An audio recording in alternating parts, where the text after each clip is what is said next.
अगर मैं आपको बोलूं, और ये स्थितियां बनाती है प्रबल इच्छा शक्ति, अगर मैं आपको बोल दूं आपको आपका ही यूरिन पीना है, पियोगे क्या? आपका ही यूरिन पीना है, पियोगे? कोई पागल ही होगा जो पिएगा। लेकिन आप किसी रेगिस्तान में फंस जाओ जहां दूर दूर तक पानी का कोई ठिकाना ना हो, तो आपको जिंदा रखने के लिए अब यूरिन भी पीना पड़ेगा। ये मैं उन लोगों के एग्जाम्पल्स बता रहा हूं जिन्होंने अपने एक्सपीरियंस बुक में शेयर किए हैं। जब मैं रेगिस्तान में फंस गया और मुझे पीने के लिए पानी भी नहीं मिल रहा था, तो मुझे अपने आप को जिंदा रखना था। अब यूरिन तो वैसे बहुत गंदी चीज होती है अकॉर्डिंग टू अस, लेकिन मुझे वहां यूरिन भी पीना पड़ा है अपने आप को जिंदा रखने के लिए। तो मैंने अपना शर्ट उतारा, उसमें यूरिन किया, और जो बोतल मेरे साथ थी उसमें छान कर यूरिन निकाला, उस यूरिन को पिया। क्योंकि अगर मुझे जिंदा रहना है तो यूरिन पीना पड़ेगा, क्योंकि वहां पानी का ही ठिकाना नहीं।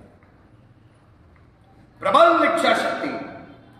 अगर अभी आपको मैं बोलूं यूरिन पीना है तो आप पिएंगे नहीं, लेकिन ऐसी अड़चन आ जाए कि आपको पीना ही पड़ेगा, इसके बिना आपकी जिंदगी चल ही नहीं पाएगी, तो आप पियोगे। समझ लेना मेरी बात। तो इंसान कोई भी डिफिकल्ट से डिफिकल्ट काम कर पाता है जब उसकी प्रबल इच्छा शक्ति होती है। प्रबल इच्छा शक्ति। आपको पता है स्वामी रामकृष्ण परमहंस नाम, ये परमहंस उनका सरनेम नहीं है, उनका सरनेम तो चटर्जी था। चटर्जी, वो बंगाली थे। रामकृष्ण चटर्जी बंगाली।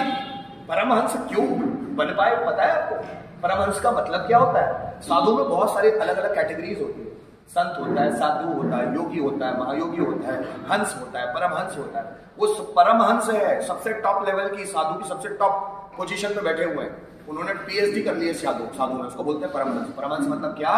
वो खुद की पोटी भी खा सकता है, और ये कोई भी बात में झूठ नहीं बोला, अपनी खुद की पोटी खाने लायक भी बन गया है। खुद की पोटी, उसको उसमें भी कीच नहीं आती।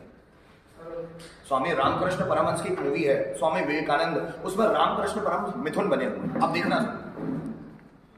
उनकी माँ की पोटी धोते हैं, जैसे सिग्नल मिलता है। उनकी मम्मी पैरालाइज्ड होती है, खटिया पे पड़ी होती है। उनकी मम्मी जैसी पोटी करने के लिए उनका मन होता है, तो रामकृष्ण परमहंस को मंदिर में बैठे बैठे पता चल जाता है कि माँ को पोटी करनी है, तो वो भागते भागते आकर अपनी माँ की पोटी धुलाते अपने हाथ से।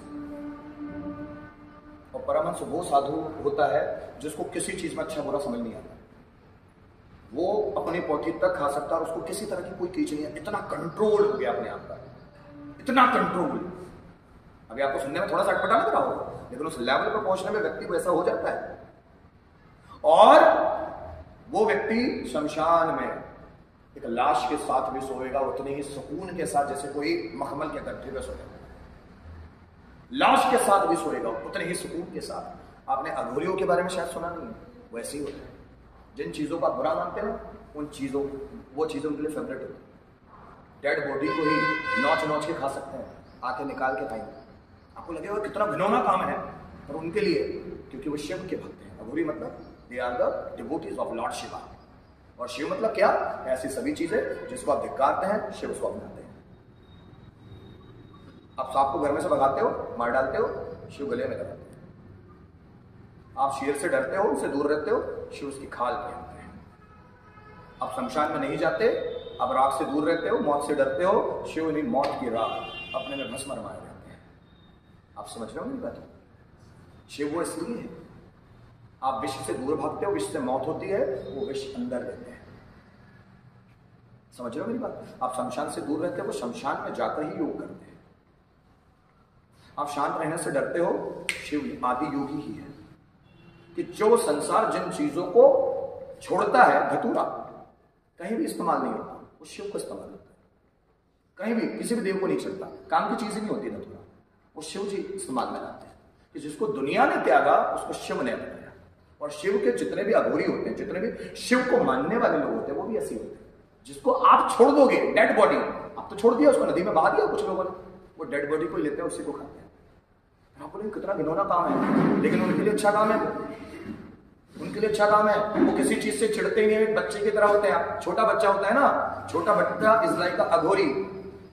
जब 2-1 साल का बच्चा वो खुद की पोटी से खेलता है, खुद की सूसू से खेलता है, और वो जो उसकी सूसू है उसको चाट भी सकता है, तो हमको लगा कितना गंदा काम है। अघोरी है, ईश्वर ऐसे ही होता है, इसलिए तो उसको भगवान का अवतार होता है। तो बच्चा जो होता है ना, भगवान का रूप होता है, इसलिए बोलते हैं। और जो ऐसी पावर्स लाता है ना, ऐसी पावर्स, वो अपने जिंदगी में कभी भी असफल नहीं हो सकता अगर यही गुण उसमें मौजूद है। तो अच्छा बुरा देख रहे हैं, अभी हम लोगों में कैसे दृष्टि आ गई, अच्छा बुरा, सही गलत, पाप पुण्य, धर्म अधर्म, तो हम चूंकि बुद्धिमान बन गए ना, इस कारण से प्रॉब्लम है।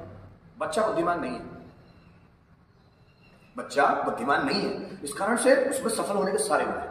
हम बुद्धिमान बन गए इसलिए हमको डर लगता है चीजों से, अगर गलत हो गया तो क्या होगा, अगर कोई मुझ पर हंसा तो क्या होगा। बच्चे को कोई चिंता नहीं है इस चीज से, वो डरता ही नहीं है इन चीजों से, इसलिए वो हमेशा सफल है। और जितने सफल लोगों में आप गुण देखेंगे तो वही गुण है जो एक बच्चे में है। पूरे सफल लोग उनमें गुण है सफल होने के, और इसलिए वो असफलता से कभी घबराते नहीं, क्योंकि वो उनका नेचुरल गुण है, नेचुरल है।